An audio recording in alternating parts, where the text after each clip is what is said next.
sarili kung sino ka na ngayon.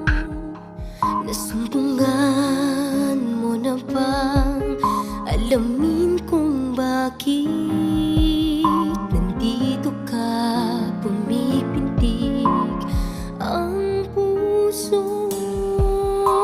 Napupuna mo na ba na nakapagtatakang minsay sadyang napakahirap?